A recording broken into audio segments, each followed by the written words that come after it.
Hello everybody, welcome back. Hope you're doing fantastically well. Hope you've had a great weekend and we are back with some more rumour mill content. If you have missed some of the Leeds United content at the weekend, that's because you're not subscribed. That's because you're not paying attention. There was a video that went out yesterday.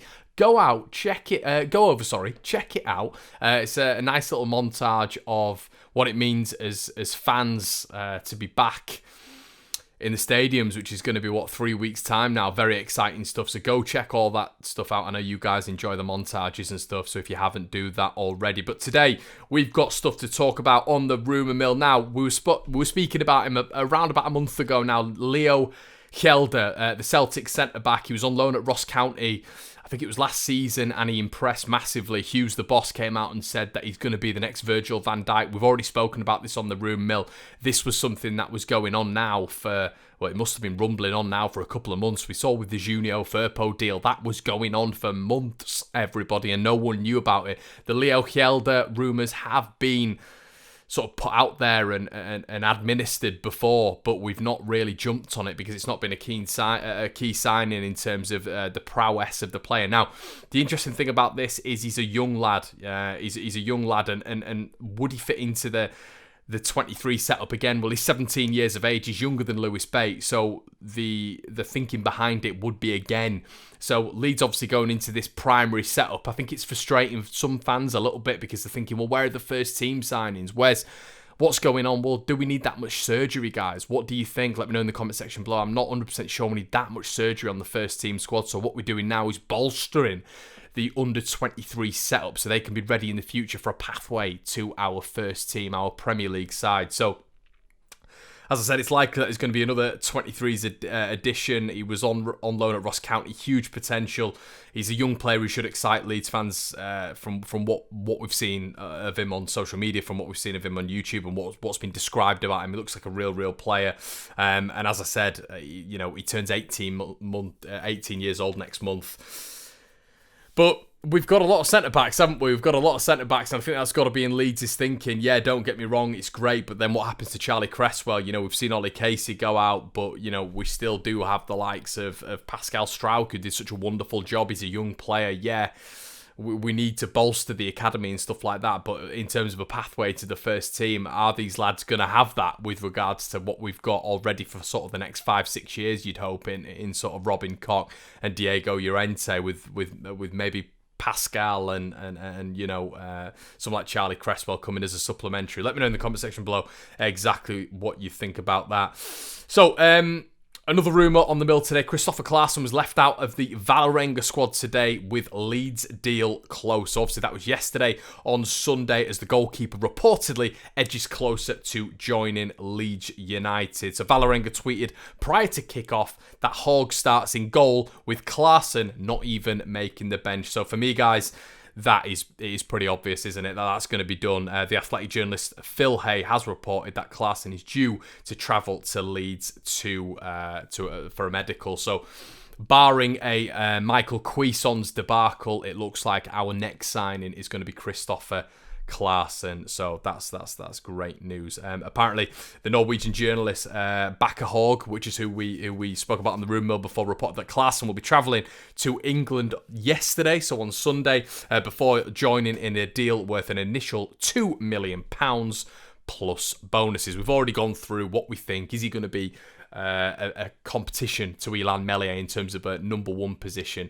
In my opinion, he is going to be. I think he's going to be that player who's going to be competing for that number one. And I like that. I like competition within the ranks. Leeds ready to release Bobby Kamwa. Leeds United are prepared to release another young forward, Bobby Kamwa, so we can be free to join a new club, according to the Rotherham Advertiser. This is Rotherham United who've been linked with him.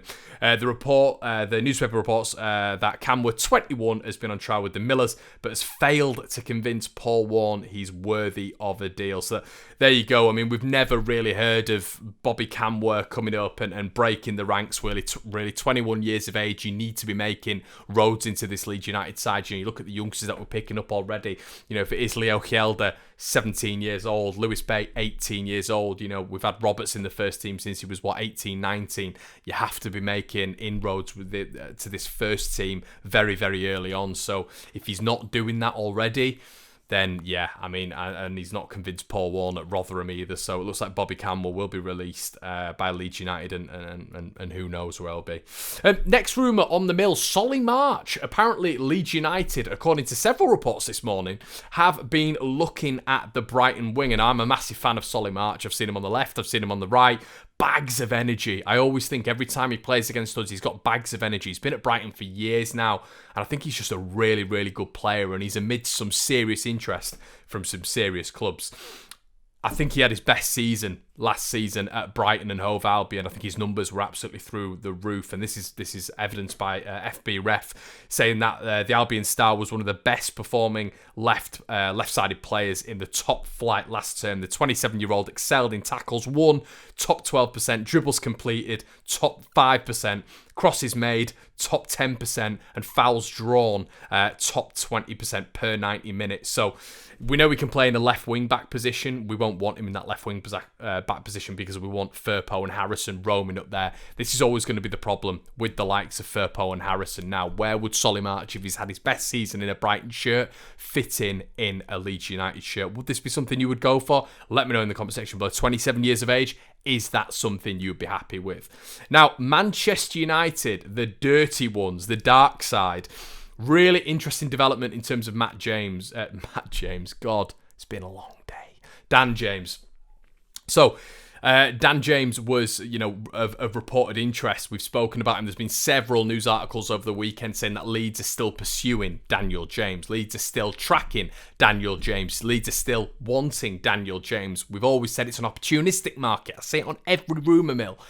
Dan James, Jadon Sancho, 73 million. Was that going to be an opportunity for Leeds to go in there with Dan James going down the pecking order again? But there has been development on that. Manchester United boss Ole Gunnar Solskjaer, happy contract by the way, Ole, a 4-2 defeat to QPR. Love to see it.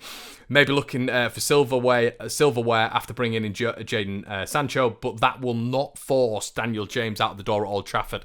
He played against QPR yesterday, was taken off at half-time, and he was getting battered on social media by Manchester United fans. I've said this all along, still think there's a player in there. I genuinely do. You've got a PE teacher coaching him, and then you've got one of the world's best at Leeds United who's not got the grip on him as of yet. He wanted the grip, he was in the door with the shirt, but I fully believe if Leeds United get hold of Daniel James, shore up his end product, he's got another 10 years in the game. He's got another 10, 15 years in the game. So if Bielsa's able to do that, which he's done with Stuart Dallas, which he's done with Luke Ayling, which he's done with Liam Cooper, which he's done with Patrick Bamford, which he's done with Rafinha, which he's done with Rodrigo, I can go on, the list goes on, which he's done with Click, which he's done with Phillips, the list goes on.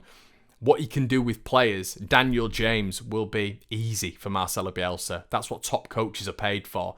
And Bielsa, I feel, would make him into a top player because I think he's willing to learn Daniel James. I think that's the big thing. But the Wales forward has shown glimpses of his ability since joining from Swansea back in 2019, making 33 league appearances in 2019-20, but only 15 in 2020-21. Leeds, meanwhile, have been interested in the 23-year-old in the past, and he was even snapped up holding a shirt of theirs before a £10 million transfer fell through in early 2019. Thank you, Hugh Jenkins, you massive bell end. So listen, I'd love to get him through the door. I know a lot of Leeds fans don't fancy it, but I look at him in comparison to Hjelde Costa. I don't think Hjelde Costa's got a ceiling. I think Hjelde Costa is at the top of his ceiling now. I think he's gone past his ceiling. Dan James, for me, I still think Bielsa, there's a reason Bielsa's wanted him for this long. He's one of Bielsa's first ever technical, signings, really, through the door at Leeds. We're after him for months, and there's a reason behind that. He wasn't some different player at Swansea to what he was at Man United. The difference is there's a step up. And as I've said, I think Marcelo Bielsa could work wonders with him. And hopefully, this is just talk to drive the price up.